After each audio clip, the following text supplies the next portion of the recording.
Bom dia, graça e paz. Estamos aqui para mais uma aula da EBD. Estamos estudando o livro do profeta Isaías e hoje nós vamos começar com a lição número 9. Nesses 2 finais de semana estaremos estudando as lições 9 e 10 sobre oração, sinal e cura. A lição número 9, a gente vai estudar um personagem muito importante, o rei Ezequias. Mas antes, eu quero fazer uma pequena introdução.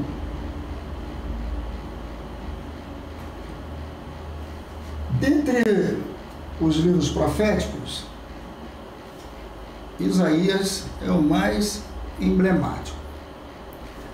Sim, porque ele traz uma visão do reino do Messias, de seu reino, dá ênfase à graça de Deus e à sua obra redentora sobre as nações e sobre Israel. O livro de Isaías, por isso, é chamado o quinto evangelho. E Isaías é considerado o evangelista do Antigo Testamento, o profeta messiânico. O livro está dividido em 2 partes. A primeira parte traz uma mensagem de juízo, que vai do capítulo 1 até o capítulo 39. E ali narra a destruição do reino do norte pelos assírios e que agora ameaça o reino do sul, Judá. E Deus tinha dito ao povo de Judá que ele seria liberto desde que se arrependesse dos seus pecados. O povo estava em pecado. A nação de Israel vivia em desobediência. Mas em vez disso, em vez de arrependimento, o povo preferiu fazer alianças políticas com a Síria e o Egito. Resultado, opressão. Vejam, nós temos aqui a divisão do reino. Israel, por conta dos pecados de Salomão, Deus usa o profeta Isaías para falar a Jeroboão acerca da divisão do reino. Nós vamos dar uma lida, a irmã Virgínia vai estar ali, por favor.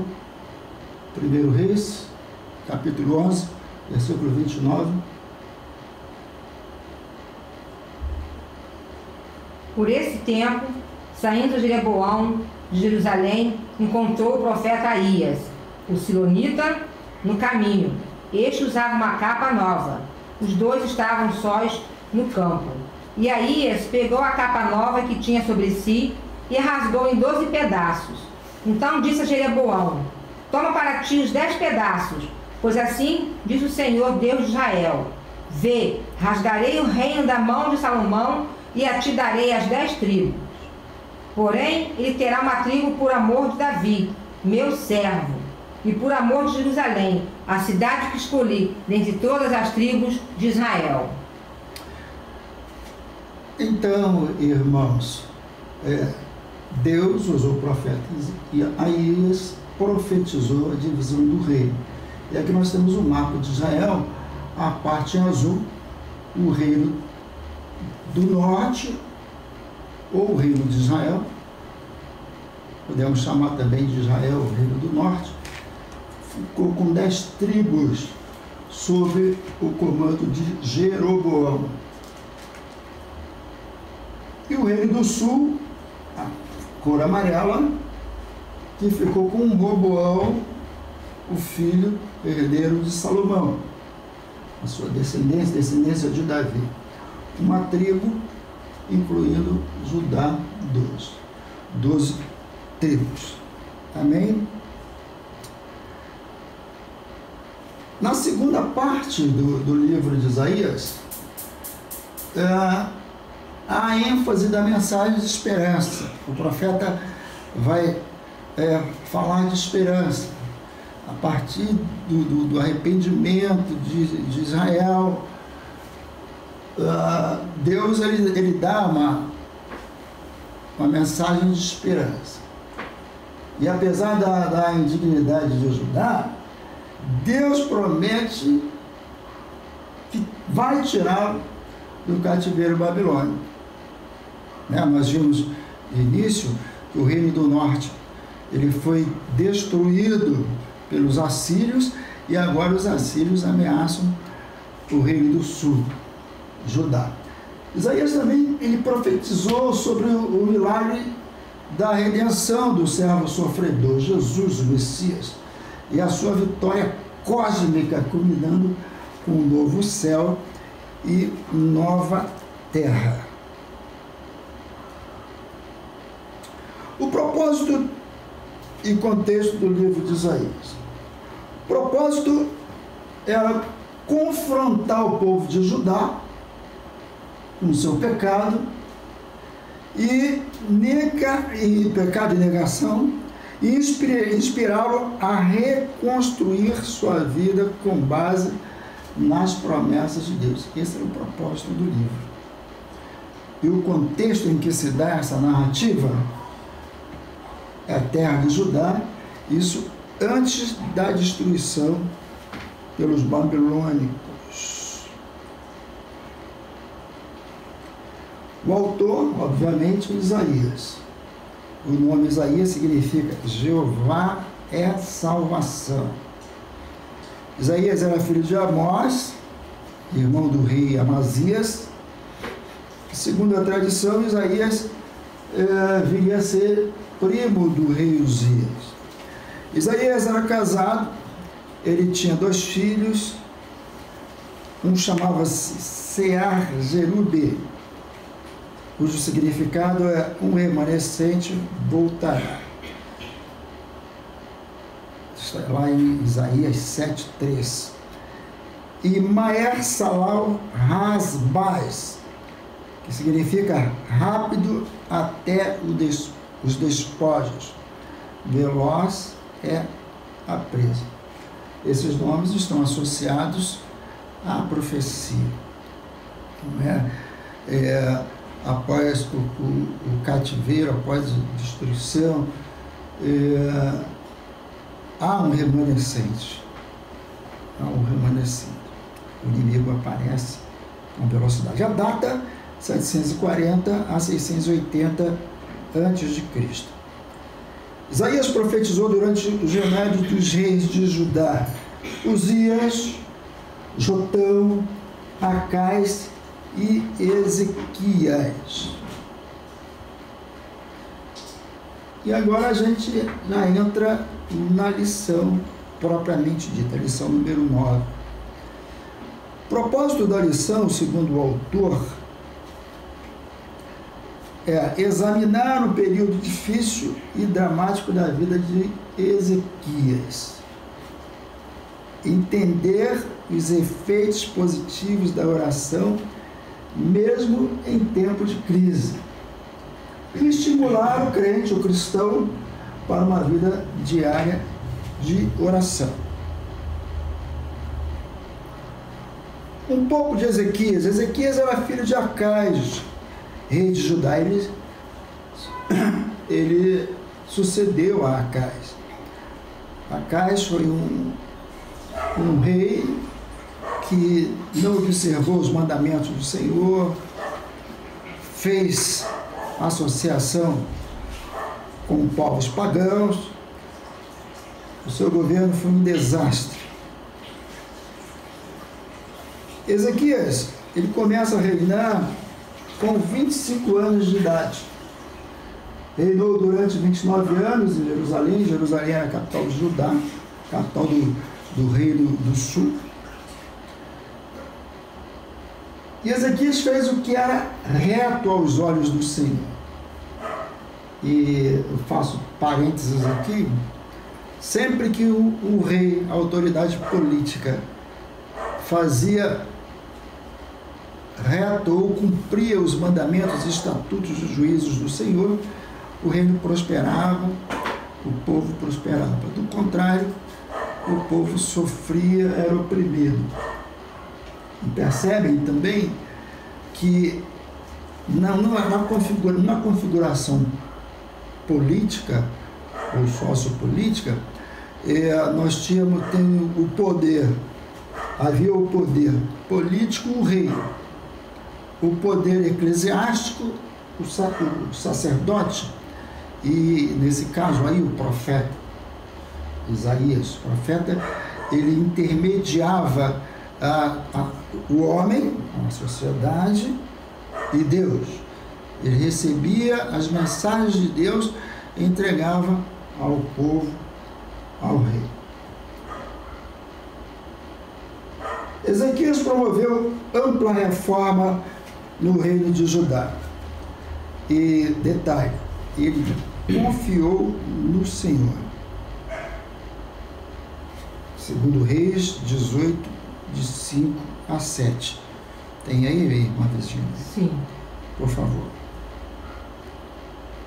Confiou no Senhor, Deus de Israel, de maneira que depois dele não houve semelhante entre todos os reis de Judá, nem entre os que foram antes dele.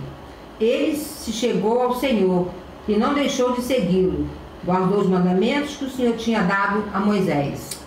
Sim, então, como eu falei anteriormente, quando a autoridade política servia ao Senhor, seguia os seus mandamentos, seus estatutos, à risca, o povo prosperava, o seu reino prosperava. E Ezequias foi um exemplo. Ezequias também reabriu o templo fechado por Acais, e agora ele reabre o templo, ele convoca os levitas para fazer a limpeza e o reinício da adoração ao Senhor.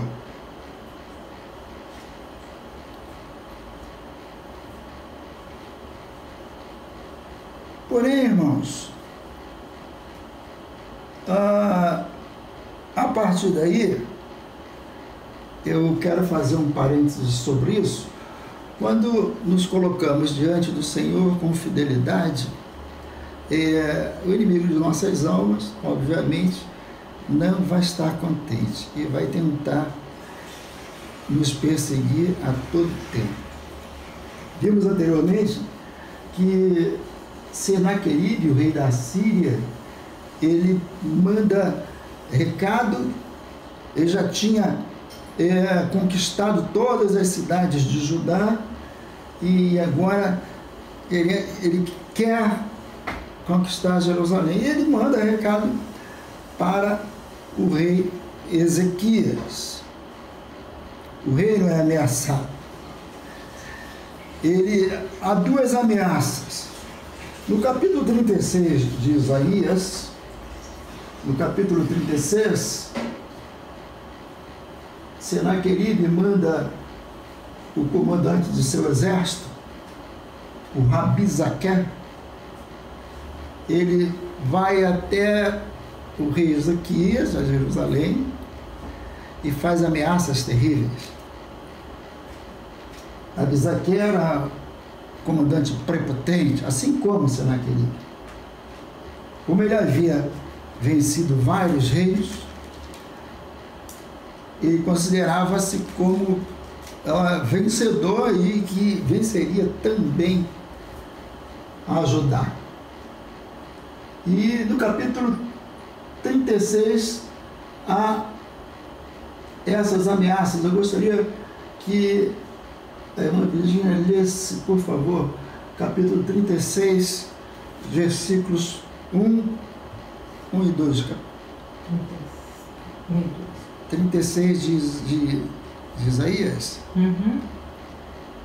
No 14º ano do rei Ezequias, subiu Senaqueribe, rei da Síria, contra todas as cidades fortificadas de Judá e as tomou.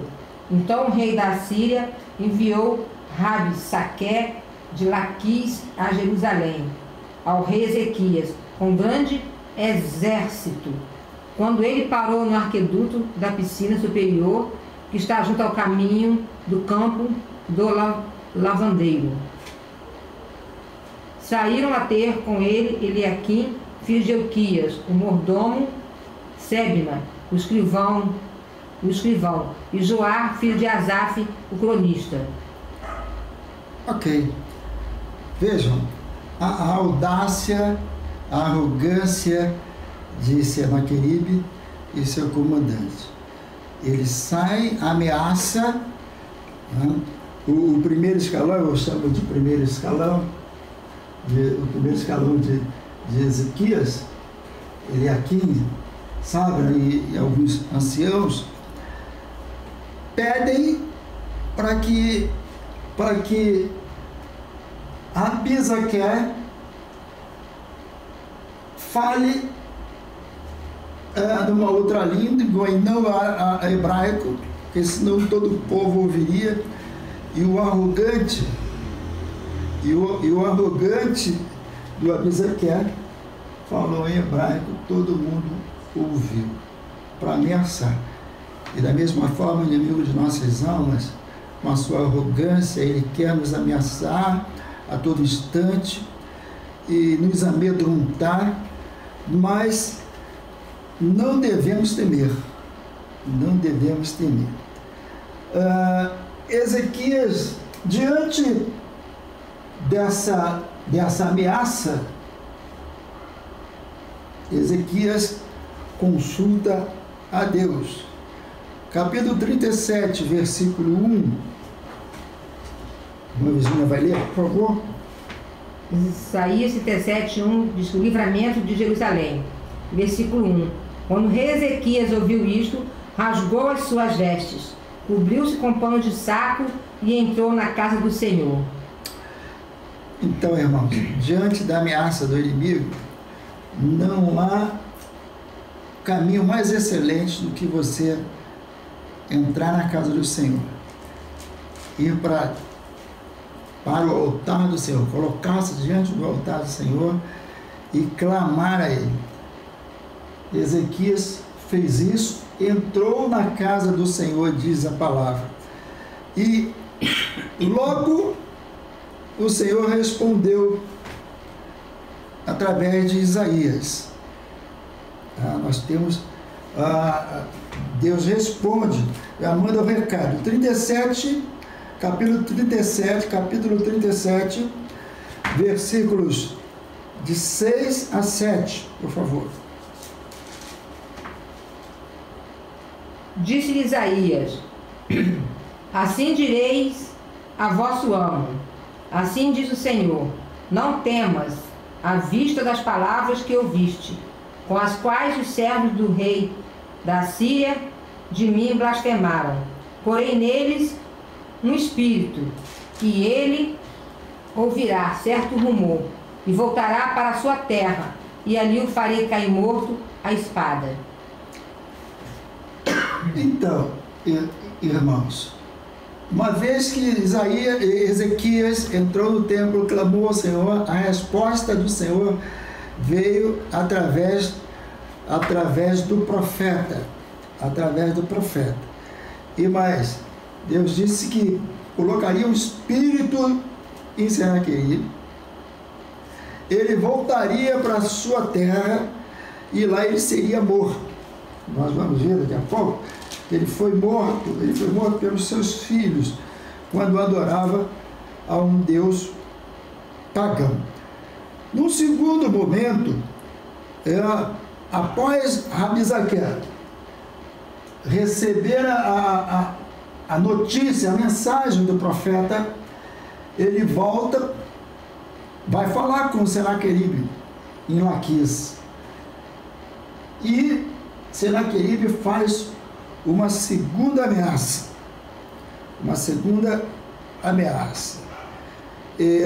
E com arrogância.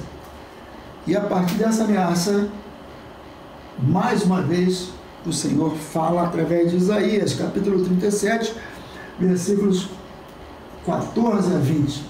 Vamos ler, por favor? Recebendo Ezequias a carta das mãos dos mensageiros e, tendo-a lido, subiu à casa do Senhor, a estendeu perante o Senhor. Orou Ezequias ao Senhor: Ó Senhor dos exércitos, Deus de Israel, que habita entre os querubins, só tu és o Deus de todos os reinos da terra. Tu fizeste os céus e a terra. Inclina, Senhor, o teu ouvido e ouve.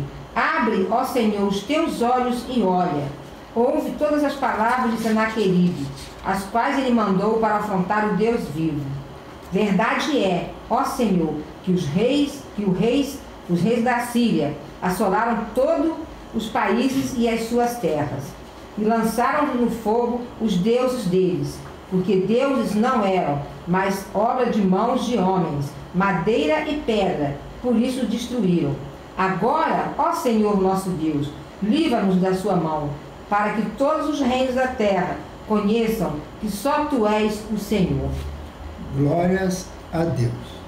Mais uma vez, diante das ameaças de Senaqueribe, Ezequias usa uma das maiores armas que o cristão possui, a oração. Ele vai ao templo, mais uma vez, derrama diante do Senhor, expõe o problema, a sua questão, e solicita a Deus. Detalhe, irmãos. Primeiro ele começa a sua oração enaltecendo ao Senhor. Percebam que ele não começa pedindo. Primeiro ele enaltece, engrandece, reconhece a soberania de Deus. E depois ele narra o problema e por último ele faz a sua petição. E Isaías mais uma vez profetiza contra Senaqueribe. E a Bíblia diz que Deus mandou o anjo e matou milhares dos seus soldados. No versículo 37 do capítulo 7, no capítulo 37, desculpem, no capítulo 37, versículo 38, nós temos o fim do rei Senaqueribe, do arrogante. Isaías capítulo 37, versículo 38. Isaías 37, 38. Certo dia, estando ele prostrado na casa de Nisroque, é isso? Deus pagão. Seu Deus, Adrameleque e Sarezé, seus filhos o mataram à espada e fugiram para a terra de Ararate.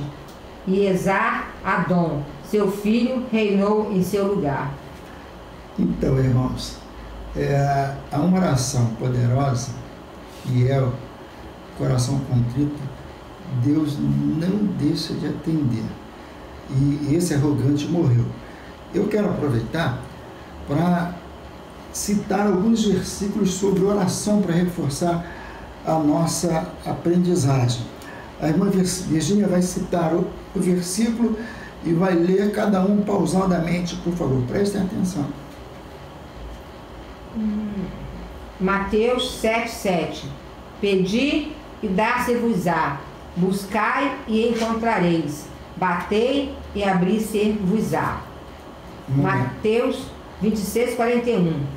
Vigiai e orai, para que não entreis em tentação. Na verdade, o espírito está pronto, mas a carne é fraca. Um momento só, por favor. Uma oração bem feita, uma oração feita com fidelidade, uma oração que Jesus nos ensinou, Pai Nosso. Mas se você pede com fé, Deus vai dar.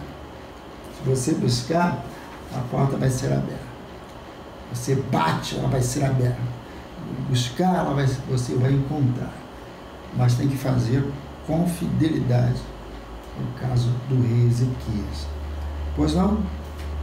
Efésios 6,18. Orai em todo tempo, com toda oração e súplica no Espírito. Vigiai nisto, com toda perseverança e súplica, por todos os santos. Precisamos orar em todo o tempo. Há cristãos que só oram quando estão necessitados. O cristão precisa orar sempre. A oração deve ser uma prática diária e constante do cristão. Amém? Primeira carta aos Tessalonicenses. Orai. Primeira carta aos Tessalonicenses, irmãos, capítulo 5, versículo 17. Orai sem cessar. Orai sem cessar. Orai sem cessar. Ezequias, temente a Deus, ele não abria mão de estar diante do Senhor. E perante o inimigo, diante das suas ameaças, ele foi ao templo e se colocou aos pés de Deus, orou. E o resultado de uma oração fiel é positivo, é claro. Outro. Primeiro, Tiago 5, versículo 13. Está alguém entre vós aflito? Ore. Está alguém contente? Cante louvores. Tiago, ele já faz referência à oração coletiva. Nós podemos e devemos orar individualmente, a Bíblia manda, Jesus manda, você vai para o seu quarto e ora em secreto, fala em secreto com o Senhor. Mas também a oração coletiva, orar um pelos outros. Há alguém aflito? Ore. Está alegre, cante louvores. Com certeza, depois da vitória dos assírios, o povo louvou ao Senhor, clamou, se alegrou diante do Senhor. Depois procura dar uma olhada lá no capítulo 37 de Isaías, dê uma olhadinha no número de, logo anterior ao versículo 38, um pouquinho antes, tem o número de mortos. Isaías capítulo 37. Tem o número 185 mil. Isaías. Isaías. Capítulo 37. Versículo. Você está no 18, não está? Não, 37. 37, 38. 185. Isaías 37, versículo 36. Então saiu o anjo do Senhor e feriu no arraial dos assírios a 185 mil. Quando se levantaram pela manhã cedo, tudo eram cadáveres. Percebe, irmãos? O poder do exército assírio, 185 mil. Deus, através da partida da oração de um servo fiel, o Senhor enviou o seu anjo e eliminou o exército assírio. Portanto, a oração, ela é uma prática, deve ser uma prática nossa, uma questão, e é um sinal de cura, né? Nós temos vários exemplos de cura. Eu sou um deles, milagres de Deus, através da oração. O maior milagre é a salvação em Cristo Jesus. Portanto, eu quero finalizar esta aula dizendo para os irmãos: orai sem cessar. Busque a Deus em todo tempo. Jamais abram mão da oração e da leitura da palavra. O crente que ora, se alimenta da palavra, ele supera todas as crises. E diante das ameaças do diabo, do inimigo, ele será vitorioso. A palavra diz que se você resistir ao diabo, ele fugirá. Resistir ao diabo, ele fugirá de vós. Portanto, oremos. Senhor Deus e Pai, obrigado, Deus, pela aprendizagem. Continue, Senhor, nos ensinando, nos dando discernimento, nos ensinando com a Tua palavra, nos alimentando, nos protegendo, Senhor, a cada instante das investidas do diabo. Obrigado, Senhor, pela aprendizagem nesta manhã. Em nome de Jesus. Amém. Muito obrigado.